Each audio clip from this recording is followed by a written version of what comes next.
Hello viewers, আসসালামু আলাইকুম। Welcome to রিমাস cooking recipes.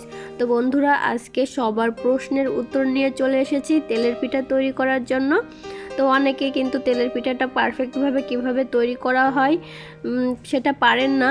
তো আজকে আমি তাদের জন্য এই পিঠার রেসিপিটি শেয়ার করব। একদম হবে ফুলকো ফুলকো, আর তৈরি করব কিন্তু শুকনা চালের গুঁড়া মিলে ভাঙানো শুকনা চালের গুঁড়া দিয়েই কিন্তু এই পিঠাটা তৈরি করব। আর দেখুন, এর ভেতরটা একদমই পারফেক্ট হয়েছে, দেখে নিশ্চয়ই বুঝতে পারছেন। আর সবগুলো পিঠাই হবে সুন্দর। তো চলুন, সকল প্রকার টিপস নিয়ে আজকে এই পিঠাটা আপনাদের সঙ্গে শেয়ার করব। তো এখানে আমি একটা মিক্সিং বোল নিয়ে নিয়েছি, আর এখানে আমি নিয়ে নিব শুকনা চালের গুঁড়া 3 কাপ পরিমাণ। আর এই চালটা কিন্তু আমি মিল থেকে ভাঙিয়ে এনেছি, এটা কিন্তু একদমই শুকনা। আর এখানে নিয়ে নিব 1 কাপ পরিমাণ ময়দা। তো আমি এখানে ময়দাটা অ্যাড করব, এতে করে কিন্তু পিঠাগুলো খুব সুন্দর সফট এবং নরম থাকবে বেশ অনেক সময় পর্যন্ত। তো এখানে কিন্তু স্বাদ মতো আমি লবণ দিয়ে দিয়েছি, দিয়ে খুব ভালোভাবে মিশিয়ে নিব। আমি এখানে কিন্তু হাফ চা চামচ পরিমাণ লবণ দিয়েছি। তো এই শুকনো উপকরণগুলো খুব সুন্দর মতো মিশিয়ে নিতে হবে। আমি আগে থেকেই কিন্তু এখানে খেজুরের গুড় সামান্য পানি দিয়ে কিন্তু এভাবে গুলিয়ে নিয়েছি বা জাল করে নিয়েছি। এখানে আমি 2 কাপ পরিমাণ খেজুরের গুড় দিয়ে দিব।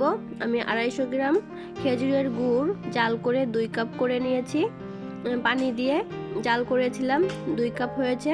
তো প্রথমে আমি গুড় দিয়ে কিন্তু এই গুঁড়াটা মেখে নিব। অবশ্যই কিন্তু প্রথমে গুড় দিয়ে মেখে নেবেন, তারপর পানি অ্যাড করবেন। তো দেখুন, আমি কিন্তু খুব সুন্দর মতো করে এটা মেখে নিচ্ছি। আর অবশ্যই দেখে বুঝে নিতে হবে আমি কিভাবে মেখে নিচ্ছি। এই মাখাটা কিন্তু বেশ সময় নিয়ে করতে হবে, তাহলে কিন্তু পিঠাগুলো খুব সুন্দর মতো ফুলবে। তো যারা নতুন আপুরা আছেন তারা কিন্তু অবশ্যই আমার এই পুরো ভিডিওটি দেখবেন, স্কিপ করবেন না, তাহলেই কিন্তু এই পারফেক্ট পিঠা তৈরি করতে পারবেন। তো এখানে আমি 2 কাপ গুড় আর 1 কাপ পানি দিয়ে মেখে আমি এখন 1 ঘন্টার জন্য এটা রেস্টে রেখে দিব। তো দেখুন, 1 ঘন্টা পরে ফিরে এসেছি। এখন বাকি যে পানিটুকু প্রয়োজন সেটুকু এখানে অ্যাড করব। আর অবশ্যই কিন্তু উষ্ণ গরম পানি দিয়ে এই ব্যাটারটা তৈরি করতে হবে। আমি যখন গুড় দিয়ে মেখেছিলাম তখন কিন্তু ওটা উষ্ণ গরম ছিল। অবশ্যই উষ্ণ গরম পানি বা গুড় দিয়ে এটা করতে হবে।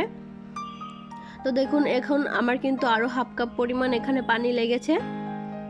তো আপনাদের ব্যাটারটা দেখুন এরকমভাবে করে নিতে হবে, দেখে নিশ্চয়ই বুঝতে পারছেন। একদম ঘনও না আর একদম পাতলাও না, এভাবে করে কিন্তু ব্যাটারটা তৈরি করে নিতে হবে।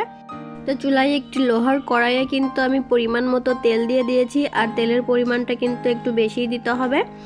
এই পিঠাগুলো কিন্তু ডুবো তেলে ভাজতে হবে, তা না হলে কিন্তু পিঠাগুলো ঠিক মতো হবে না। আর প্রথমে কিন্তু আমি তেলটা হাই হিটে গরম করে নিয়েছি, তারপর কিন্তু চুলার আঁচটা মিডিয়াম লো হিটে করে দিয়েছি। এরপর আমি পরিমাণ মতো ব্যাটার দিয়ে পিঠাগুলো তৈরি করে নেব। আর বন্ধুরা দেখবেন, প্রথম পিঠাটাই দেখুন মাশাআল্লাহ অনেক সুন্দর ফুলে উঠেছে। আর এভাবে যদি আপনারা পিঠা তৈরি করেন, যে কোনো চালের গুঁড়ি দিয়ে কিন্তু আপনারা এই সুন্দর পারফেক্ট পিঠা তৈরি করে ফেলতে পারবেন, একদম নানি দাদিদের মতো। যারা এখনও এই পিঠা তৈরি করতে পারেন না, অবশ্যই আমার এই ভিডিওটি দেখে তৈরি করে ফেলবেন, ইনশাআল্লাহ পারফেক্ট হবেই। তো দেখুন, আমি আবারও একটা পিঠা তৈরি করে নিচ্ছি।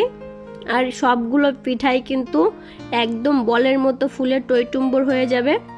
আর এই পিঠাগুলো কিন্তু অনেক সময় পর্যন্ত এটা ফুলকো থাকবে এবং নরম সফট থাকবে, যেহেতু আমরা এখানে ময়দা অ্যাড করেছি।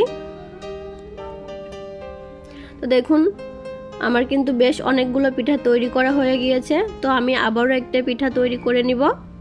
বন্ধুরা, আমার এই ভিডিওটি যদি আপনাদের কাছে ভালো লেগে থাকে, অবশ্যই আমার চ্যানেলটি সাবস্ক্রাইব করে পাশে থাকা বেল আইকনটি প্রেস করে দিবেন। এতে করে আমি যখনই কোনো নতুন ভিডিও আপলোড করব সঙ্গে সঙ্গে কিন্তু নোটিফিকেশন পেয়ে যাবেন।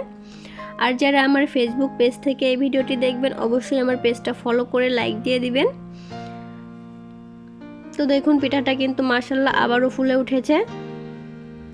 এভাবে কিন্তু আমি সবগুলো পিঠাই তৈরি করে নিব। একটা পিঠাও কিন্তু নষ্ট হবে না, একদম পারফেক্টভাবে পিঠা তৈরি করে নিতে পারবেন। আর বাসার সবাই খেয়ে কিন্তু আপনার প্রশংসায় পঞ্চমুখ হয়ে যাবে। আপুরা, আপনারা যারা এখনও এই পিঠাটা তৈরি করেননি অবশ্যই আমার এই ভিডিওটি দেখে তৈরি করে নেবেন। তো এখন আমি এগুলো পরিবেশন করে দিব। দেখুন বন্ধুরা, একটা পিঠাও নষ্ট হয়নি, একদম পারফেক্ট নানি দাদিদের মতো পিঠা তৈরি করে ফেলেছি। তো অবশ্যই আমার এই ভিডিওটি যদি ভালো লাগে অবশ্যই কমেন্টস করে জানিয়ে দিবেন, আর একটা লাইক দিতে বন্ধুরা ভুলবেন না, কারণ আপনাদের একটা লাইক আর কমেন্টস আমাকে অনেক বেশি উৎসাহিত করে। আমার ভিডিওটি দেখার জন্য সবাইকে অসংখ্য ধন্যবাদ। আল্লাহ হাফেজ।